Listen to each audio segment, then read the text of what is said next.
gracious God, help us always to seek the truth, come whence it may, cost what it will. Amen. Please be seated.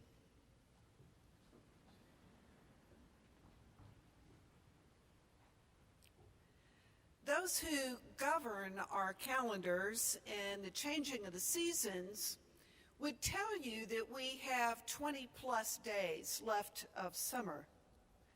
For those of us in the Cathedral community and many communities around the city and nation and even more broadly abroad, today is it.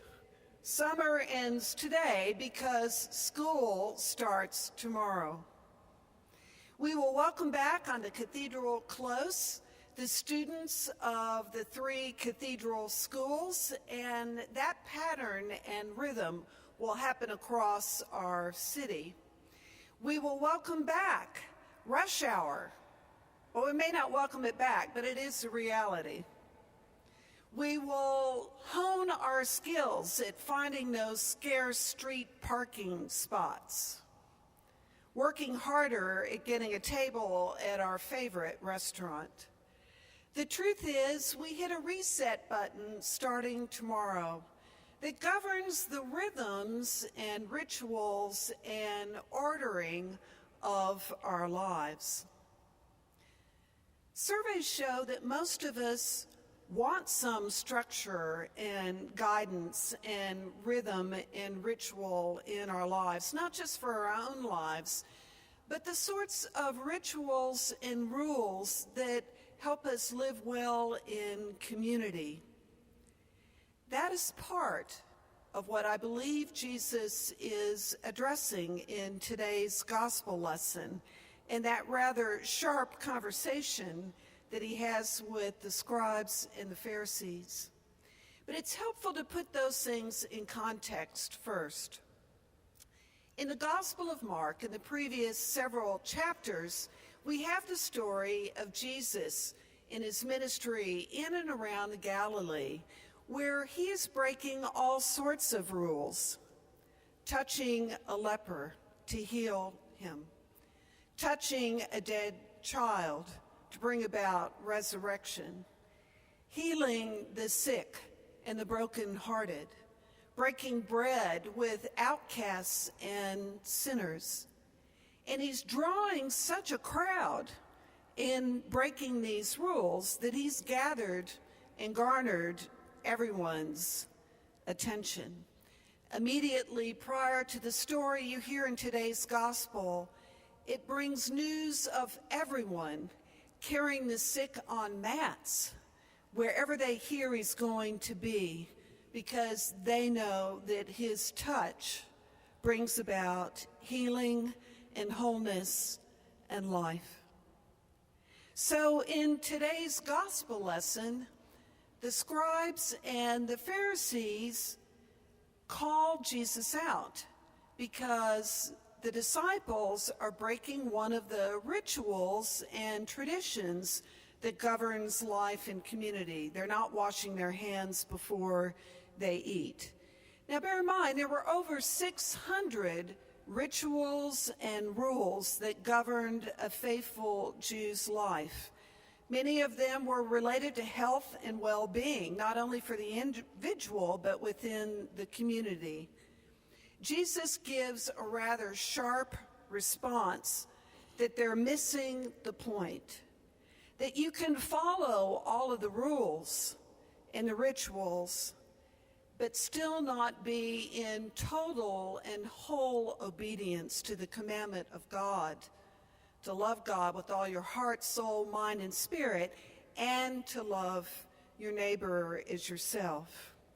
You might have a checklist. You've gone to church, you've taken your vitamins, you've done your daily walk and meditation, and check off that you've been faithful to all those things.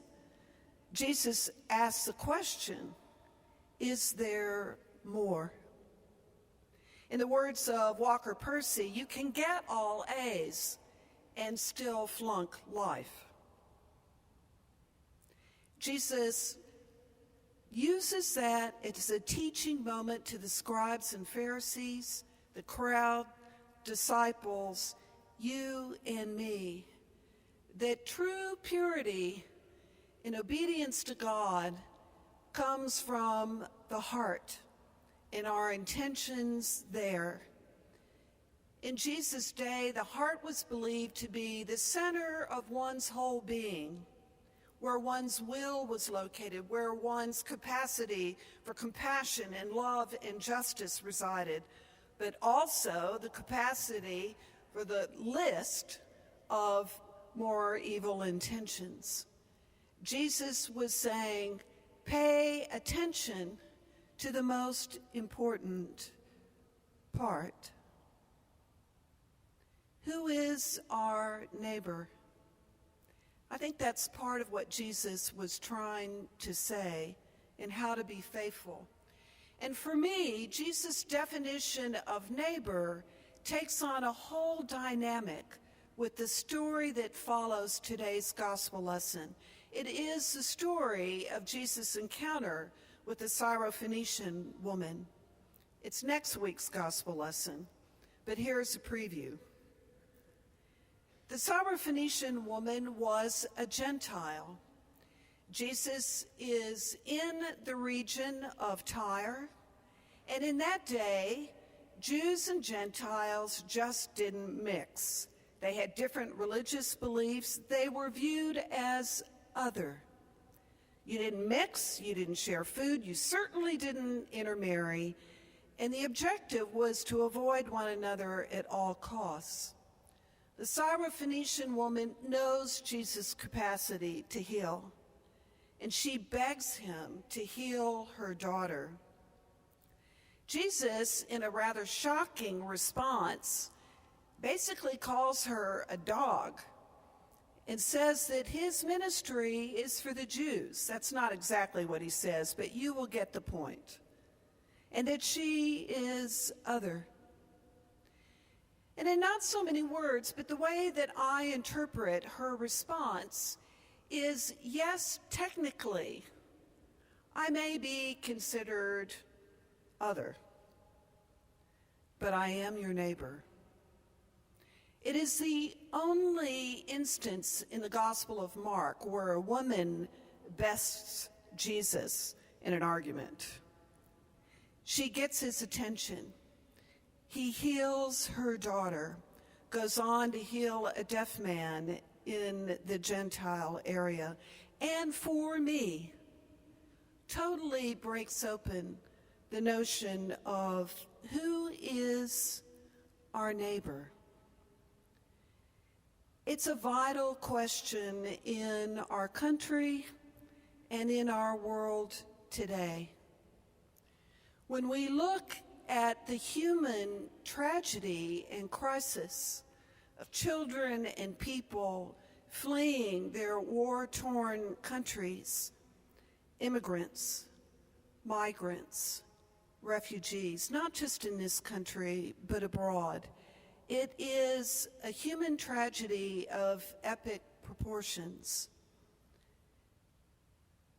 It begs the question, who is our neighbor and what is our responsibility? Good people can and do disagree on what is our responsibility, but I don't think anyone can make a compelling argument regarding who is our neighbor. We can't claim to be a member of the global community and claim that only when it inures to our benefit, financial or otherwise. War does some horrible things.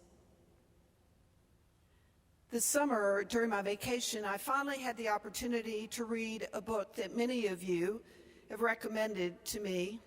It won the Pulitzer Prize for fiction this year. The book is All the Light We Cannot See. It's set during World War II. The two protagonists are an unlikely couple. One is a French girl who at the age of 6 loses her sight. The other is a young German boy, orphaned, living in an orphanage with his sister. And the novelist tells the most incredible story of their lives and how the world around them changes dramatically with the war, how darkness begins to descend on all of them, and particularly the protagonists who find themselves caught up in a war not of their own making. Toward the end of the book, the German boy, now in his teens, as is the French girl, has the opportunity to save her life. Remember, by nation and definition, she is the enemy. And he's faced with that moral dilemma on what's my responsibility? Who is my neighbor? Spoiler alert. He saves her life, and in so doing, saves his own soul.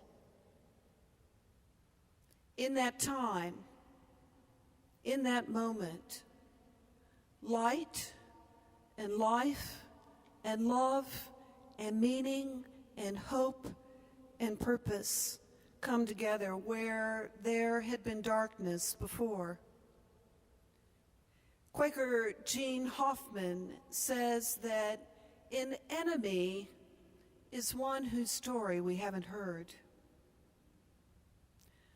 I would expand that for all of us to consider, that anyone that we might deem the other is one whose story we have not heard. Tomorrow, many of us will go back to the rhythms and rituals and the busyness of our lives.